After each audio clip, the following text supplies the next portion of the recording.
A yau a wannan tashar tamu mai albarka wato kasuwar YouTube za mu yi muku bayani akan wani abu da ake kira YouTube friend request. Ma'ana wata hanya ce da zaka tura mutum friend request a YouTube kamar yadda ake tura a Facebook. Kuma mutum zai gani sannan kai ma ya maka subscribe amma idan ya ga dama. Saboda haka cikin sauki yau za mu nuna muku wannan hanya a cikin wannan tashar tamu mai albarka mai suna kasuwar YouTube. Saboda haka ka biyo mu har ƙarshen wannan bidiyo domin fahimtar wannan abu dalla-dalla. Saboda haka ba tare da ɓata lokaci ba mu je mu fara wannan bidiyo.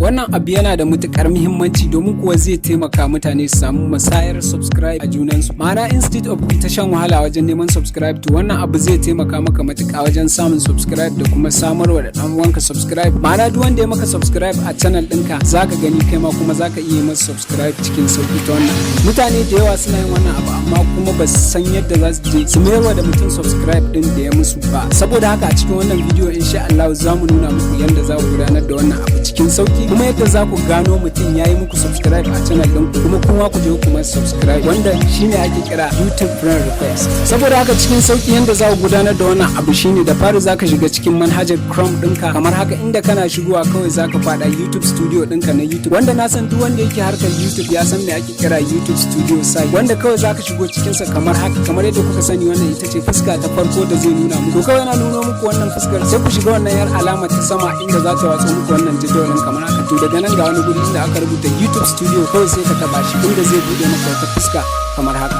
Bayan ya bude maka za ka iyo can kasa daidai gurin nan da ake taba wannan yar alamar setting din amma kuma yau ba wannan alamar ta setting din za ku taba kamar yadda muka saba muku a bidiyoyin baya ba. Kawai idan ka iyo kasa daga nan kasa ga wani guri inda aka rubuta recent subscribers. To a wannan guri da aka rubuta recent subscribers kawai cikin sauki duk wanda ya maka subscribe muddin ya bude channel to za ka gan shi a nan kuma za ka ga an nuna maka wannan alamar ta subscribe wanda cikin sauki kawai za ka je mai subscribe ta nan wanda yana nuna cewa kamar ya turo maka friend request ne a Facebook. Kamar yadda kuka sani a Facebook mutum zai turo maka friend request kuma za ka gani a maka notification cewa ya turo maka friend request ko za ka je ka kai ma ka yi accept kuma ka yi confirm na cewar ka yarda da ya zama abokinka. To haka zalika idan ka shigo wannan guri shi ma za ka ga mutum ya maka subscribe saboda haka an sanar da kai cewar ya yi maka subscribe. To idan ka shigo za ka ga waɗanda suka yi maka subscribe din ba su da yawa to ba gaba ɗayansu ba za ka zaɓi adadin lokacin da kake so na dadewar da kake so ka gane mutanen da suka maka subscribe a wannan lokacin kawai za ka shiga idan ka shiga za ta bude maka duk mutanen da suka maka subscribe a tsawon wannan lokacin kawai za ka gansu kamar haka to sai ka dinga bin su ɗaya bayan ɗaya kawai ka musu subscribe wanda kaga hakan zai taimaka musu yayin da mutum ya turo maka subscribe cewar ya maka subscribe kai ma sai ka mayar masa da subscribe kaga hakan zai taimaka matuƙa wajen samun musayar subscribe a juna. Saboda haka kaga kenan kai ma duk wanda ka yi wa subscribe to shi ma ka tura masa wannan abu haka zalika duk wanda ya maka subscribe shi ma ya turo maka kawai zaka duba ka zo ka masa subscribe. Saboda haka cikin sauki wannan ita ce hanya mai sauki da zaka tura mutum friend request ko kuma shi ya turo maka kai accepting ɗinsa. Saboda haka idan kun ji daɗin wannan bidiyo da Allah ku danna mana alamar like haka zalika idan kai sabo ne a wannan tasha ko kuma baka mana subscribe ba to ka daure ka danna mana alamar subscribe ga ta nan da jan rubutu sannan ka taba alamar ƙararrawar sanarwa domin sanar da kai a duk lokacin da muka shigo da wani sabon aiki. Mun gode sai mun haɗa bidiyo na gaba.